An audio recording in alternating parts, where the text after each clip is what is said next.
For the people news ചാനലിൻ്റെ ഈ പുതിയ എപ്പിസോഡിലേക്ക് എല്ലാവർക്കും സുസ്വാഗതം. ഫോർ ദ പീപ്പിൾ ന്യൂസ് എന്ന ചാനൽ അതിൻ്റെ പൂർണ്ണ തോതിലുള്ള സംപ്രേഷണം ആരംഭിക്കുന്നതിൻ്റെ മുന്നോടിയായി ട്രയൽ റൺ നടത്തുന്നതിൻ്റെ ഭാഗമായിട്ടാണ് ഈ എപ്പിസോഡുകൾ ചിത്രീകരിക്കപ്പെട്ടിട്ടുള്ളത്. ഇന്നത്തെ ഈ എപ്പിസോഡിൽ നമ്മൾ മുഖ്യമായിട്ടും ചർച്ച ചെയ്യുന്ന വിഷയം SNDP യോഗത്തിൽ ഈ സമീപ ഭാവിയിൽ നടന്ന ഒരു തെരഞ്ഞെടുപ്പ് പ്രഹസനത്തെ സംബന്ധിച്ചുള്ള വിശദാംശങ്ങളാണ്. എൻ്റെ പേര് അഡ്വക്കേറ്റ് ആർ അജന്തകുമാർ. ഞാൻ ഈ ന്യൂസ് ചാനലിൻ്റെ മാനേജിങ് എഡിറ്ററാണ്. അതോടൊപ്പം തന്നെ കുന്നത്തുനാട് SNDP യൂണിയൻ്റെ മുൻ സെക്രട്ടറിയാണ്. മുൻ സെക്രട്ടറി എന്ന് പറയുമ്പോൾ ഒരു തെരഞ്ഞെടുപ്പിലൂടെ വെള്ളാപ്പള്ളി പക്ഷം പുലർത്തുന്ന ഗുരുധർമ്മ വിരുദ്ധ പ്രവർത്തനങ്ങൾക്കും സംഘടനാ വിരുദ്ധ പ്രവർത്തനങ്ങൾക്കും എതിരെ പതിറ്റാണ്ടുകളായി പൊരുത്തിക്കൊണ്ടിരിക്കുന്ന ഭാഗമായി 2018 മെയ് മാസം 6-ാം തീയതി നടന്ന തെരഞ്ഞെടുപ്പിൽ എതിർപക്ഷത്ത് ഭൂരിപക്ഷം പാനലിൽ നിന്ന് മത്സരിച്ച് സെക്രട്ടറിയായി തെരഞ്ഞെടുക്കപ്പെട്ടയാളാണ് ഞാൻ. 3 വർഷത്തെ കാലാവധി ഉണ്ടായിരുന്നെങ്കിലും 14 മാസം പൂർത്തിയായപ്പോഴേക്കും തികച്ചും സംഘടനാ വിരുദ്ധമായ വിധത്തിൽ SNDP യോഗത്തിൽ പരിപാലിക്കേണ്ട അതിൻ്റെ ചട്ടങ്ങളും നിയമങ്ങളും എല്ലാം മറികടന്നുകൊണ്ട് ഏകാധിപത്യപരമായി യോഗം സെക്രട്ടറി എന്നെയും എന്നോടൊപ്പമുള്ള കൗൺസിലിനെയും പിരിച്ചുവിടുകയാണ് ഉണ്ടായത്. അന്നു മുതൽ SNDP യോഗത്തിൽ നിന്ന് നടന്നുകൊണ്ടിരിക്കുന്ന കൊടിയ അഴിമതിക്കും കുടുംബാധിപത്യത്തിനും അതുപോലെ തന്നെ സംഘടനയിലെ ജനാധിപത്യ വിരുദ്ധ പ്രവർത്തനങ്ങൾക്കും സംഘടനാ ജനാധിപത്യം നിഷേധിക്കുന്ന പ്രവണതയ്ക്കുമെതിരെ അതിശക്തമായി എന്നാൽ കഴിയുന്ന വിധം പ്രവർത്തിച്ചു വരുന്ന ഒരു എളിയ പ്രവർത്തകനാണ് ഞാനിപ്പോൾ വിഷയത്തിലേക്ക് വരാം. ഈ അടുത്തിടെ ഈ മാർച്ച് മാസം 2026 മാർച്ച് മാസം 14-ാം തീയതി SNDP യോഗത്തിൽ ഭാരവാഹി തെരഞ്ഞെടുപ്പ് നടത്തുകയാണ് എന്ന് സൂചിപ്പിച്ചുകൊണ്ട് ഫെബ്രുവരി മാസം 18-ാം തീയതി കേരള കൗമുദി ഉൾപ്പെടെയുള്ള പത്രങ്ങളിൽ ഒരു വിജ്ഞാപനം വന്നിരുന്നു. ആ വിജ്ഞാപനത്തിന്റെ പുറകിലേക്ക് ചിന്തിക്കുമ്പോൾ ആ വിജ്ഞാപനം വരുവാൻ ഇടയായ സാഹചര്യം നമുക്കൊക്കെ അറിയുന്നത് പോലെ SNDP യോഗത്തിൽ 2020 കൊല്ലം സ്വദേശികളായ ശ്രീ വി വിജയകുമാർ, ശ്രീ പാട്ര രാഘവൻ എന്നിവർ ചേർന്ന് ഒരു സിവിൽ കേസ് റിട്ട് പെറ്റീഷനായി ഫയൽ ചെയ്തിരുന്നു. ആ കേസിന്റെ നമ്പർ റിട്ട് പെറ്റീഷൻ സിവിൽ 8382/2020 എന്നായിരുന്നു. അതിലെ വാദികൾ ഞാൻ ആദ്യം സൂചിപ്പിച്ചതുപോലെ ശ്രീ പാട്ര രാഘവൻ ചേട്ടൻ, അതുപോലെ തന്നെ ശ്രീ വി വിജയകുമാർ എന്നിവരും, എതിർപക്ഷത്ത് SNDP യോഗവും SNDP യോഗത്തിന്റെ ജനറൽ സെക്രട്ടറിയും Kerala non trading company registrar ഉൾപ്പെടെയുള്ള ഉദ്യോഗസ്ഥരുമായിരുന്നു. ആ കേസിൽ ഏതാണ്ട് 2 വർഷത്തോളം കാലം വാദപ്രതിവാദങ്ങൾ നടന്നു. അതിന്റെ അടിസ്ഥാനത്തിൽ സിംഗിൾ ബെഞ്ച് 2022 ജനുവരി മാസം 24-ാം തീയതി SNDP യോഗത്തെ സംബന്ധിച്ചിടത്തോളം സുപ്രധാനമായ ഒരു വിധി പുറപ്പെടുവിച്ചു. ആ വിധി ഏറ്റവും പ്രധാനമായി നമ്മൾ ചിന്തിക്കേണ്ടത് SNDP യോഗത്തിൽ 32 ലക്ഷത്തോളം അംഗങ്ങളുണ്ട് എന്നാണ് ജനറൽ സെക്രട്ടറി ഉൾപ്പെടെയുള്ളവർ അവകാശപ്പെടുന്നത്. ആ 32 ലക്ഷത്തോളം വരുന്ന അംഗങ്ങളെ സംബന്ധിച്ചിടത്തോളം അഭിമാനാർഹമായ അവരുടെ അവകാശം അടിവരയിട്ടുറപ്പിച്ച ഒരു വിധിയായിരുന്നു 2022 ജനുവരി മാസം 24-ാം തീയതി ബഹുമാനപ്പെട്ട കേരള ഹൈക്കോടതിയുടെ സിംഗിൾ ബെഞ്ച് പുറപ്പെടുവിച്ചത്. അതിലൂടെ SNDP യോഗത്തിലെ മുഴുവൻ സ്ഥിരാംഗങ്ങൾക്കും വോട്ടവകാശം ഉറപ്പുവരുത്തുന്നു എന്നാണ് ആ വിധിയിൽ അടിവരയിട്ട് പറഞ്ഞിരിക്കുന്നത്.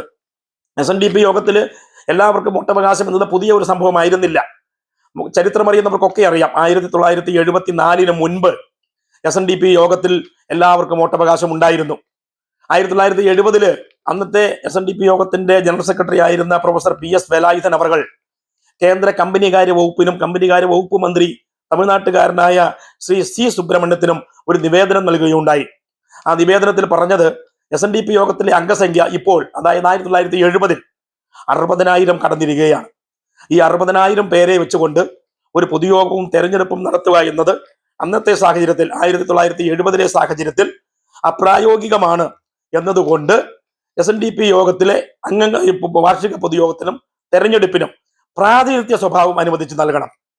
50 അംഗങ്ങൾക്ക് ഒരു പ്രതിനിധി എന്ന നിരക്കിൽ പ്രാതിനിധ്യ സ്വഭാവം അനുവദിച്ച് നൽകിയാൽ മാത്രമേ തുടർന്നുള്ള പ്രവർത്തനങ്ങൾ ഭംഗിയായി പൊതുയോഗവും തെരഞ്ഞെടുപ്പും നടത്തിക്കൊണ്ടു പോകാൻ കഴിയുകയുള്ളൂ എന്ന SNDP യോഗം അന്നത്തെ ജനറൽ സെക്രട്ടറിയുടെ വാദം അംഗീകരിച്ചുകൊണ്ടാണ് 1974 സുപ്രധാനമായ ഒരു വിധിയും ഒരു ഓർഡർ ഉണ്ടാകുന്നത്. ആ ഓർഡർ ഇറങ്ങിയത് 1970 2013 1970 ഇറങ്ങിയ ആ ഓർഡർ തീയതി 20/8/1974 20/8/1974 ഇറങ്ങിയ വിധി പ്രകാരം, ഓർഡർ പ്രകാരം, കേന്ദ്ര കമ്പനികാര്യ വകുപ്പിന്റെ ഓർഡർ പ്രകാരം SNDP യോഗത്തിലെ 50 സ്ഥിരാംഗങ്ങൾക്ക് ഒരു പ്രതിനിധി എന്ന നിരക്കിൽ തെരഞ്ഞെടുത്ത് പൊതുയോഗത്തിലും വോട്ടിങ്ങിലും പങ്കെടുക്കാൻ കഴിയും. പിന്നീട് അത് 2 തവണ ഭേദഗതി ചെയ്തു. ഒന്നാമത്തെ പ്രാവശ്യം 100 പ്രതിനിധികൾക്ക് അംഗങ്ങൾക്ക് ഓരോ പ്രതിനിധി എന്ന നിലയിലും, രണ്ടാമത് 200 അംഗങ്ങൾക്ക് ഒരു പ്രതിനിധി എന്ന നിലയിലും. അതാണ് ഇപ്പോഴും തുടർന്നു വരുന്നത്. ഈ 1974 ഉണ്ടായ ഈ കേന്ദ്ര സർക്കാർ ഓർഡർ അപ്രായോഗികമല്ല, അത് സെറ്റ് സൈഡ്, അത് വിധി ആ ഓർഡർ ബഹുമാനപ്പെട്ട സിംഗിൾ ബെഞ്ച് അസ്ഥിരപ്പെടുത്തി. അതിന് കാരണമായി വന്നത് 1974 കേന്ദ്ര സർക്കാരിന്റെ ഈ ഓർഡർ ഇറങ്ങുന്ന സമയം, അതിനു മുന്നേ തന്നെ 1961 കേരള നോൺ ട്രേഡിംഗ് കമ്പനി നിയമം 1964 മുതൽ കേരളത്തിൽ നടപ്പിലാക്കി തുടങ്ങിയിരുന്നു.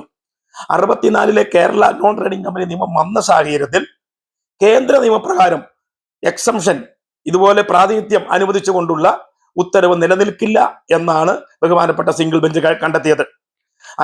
അതുപോലെ തന്നെ 1974 ഈ കേന്ദ്ര സർക്കാർ ഓർഡർ വന്നതിനെ തുടർന്ന് SNDP യോഗത്തിന്റെ റൂൾസ്, അതിന്റെ ചട്ടങ്ങൾ ഭേദഗതി ചെയ്തു. ആ നിയമാവലിയിലെ 44-ാം ക്ലോസ് എന്ന് പറയുന്ന 44-ാമത്തെ വകുപ്പ് ഈ പ്രാതിനിധ്യ അവകാശം അനുവദിച്ചുകൊണ്ടുള്ള ഒരു വകുപ്പായി മാറി. 44-ാം വകുപ്പ് പ്രകാരം SNDP യോഗത്തിൽ, വാർഷിക പൊതുയോഗത്തിൽ പ്രതിനിധികൾക്കാണ് പങ്കെടുക്കാവുന്നത്, അംഗങ്ങൾക്കല്ല. 2022 ജനുവരി 24 ഉണ്ടായ സിംഗിൾ ബെഞ്ച് വിധിയിൽ 74 കേന്ദ്ര സർക്കാരിന്റെ ഓർഡറും അതുപോലെ തന്നെ അതിനെ തുടർന്നുണ്ടായ SNDP യോഗത്തിന്റെ ബൈലോയിലുണ്ടായ 44-ാം വകുപ്പും റദ്ദാക്കി. ഇത് റദ്ദാക്കപ്പെട്ടതോടുകൂടി SNDP യോഗത്തിലെ നിലവിലുള്ള മുഴുവൻ സ്ഥിരാംഗങ്ങൾക്കും വോട്ടവകാശം ലഭിക്കുന്ന സാഹചര്യമാണ് ഉണ്ടായത്. 2022 ജനുവരി മാസം 24-ാം തീയതി ഉണ്ടായ ഈ വിധിക്കെതിരെ SNDP യോഗത്തിനും ജനറൽ സെക്രട്ടറിക്കും അപ്പീൽ പോകാമായിരുന്നു. 60 ദിവസ കാലാവധിയാണ് അപ്പീൽ പോകുന്നതിനുള്ളത്. എന്നാൽ SNDP യോഗം ജനറൽ സെക്രട്ടറിയോ അപ്പീൽ പോകാൻ തയ്യാറായില്ല. 2 വർഷം കഴിഞ്ഞു. 2 വർഷവും 10 മാസവും കഴിഞ്ഞ് നമ്മൾ ആരും പ്രതീക്ഷിക്കാത്ത വിധത്തിൽ ഒരു 3-ാം കക്ഷി ഈ കേസിൽ കക്ഷി ചേരുകയാണ്. അവിടെയാണ് കുരുക്ഷേത്ര യുദ്ധത്തിൽ ധർമ്മയുദ്ധമാണ്. ആ യുദ്ധത്തിൽ ജയിക്കാൻ വേണ്ടി ശിഖണ്ഡിയെ അവതരിപ്പിക്കുന്ന ഒരു യുദ്ധതന്ത്രം പയറ്റുകയുണ്ടായി. ശിഖണ്ഡിയെ മുന്നിൽ നിർത്തിയാൽ എതിർപക്ഷത്തുള്ളവർ യുദ്ധം ചെയ്യാൻ ആണും പെണ്ണും കെട്ടവരായതുകൊണ്ട് അങ്ങനെ ശിഖണ്ഡിയെ മുന്നിൽ നിർത്തിയുള്ള യുദ്ധതന്ത്രം പരീക്ഷിച്ച് വിജയിച്ച കുരുക്ഷേത്ര യുദ്ധത്തിന്റെ ഒരു പകർപ്പ് SNDP യോഗത്തിൽ ഇപ്പോൾ നടക്കുന്ന ഈ നിയമയുദ്ധത്തിൽ പരീക്ഷിക്കാനാണ് ജനറൽ സെക്രട്ടറി ശ്രീ വെള്ളാപ്പള്ളി നടേശൻ തുനിഞ്ഞത്.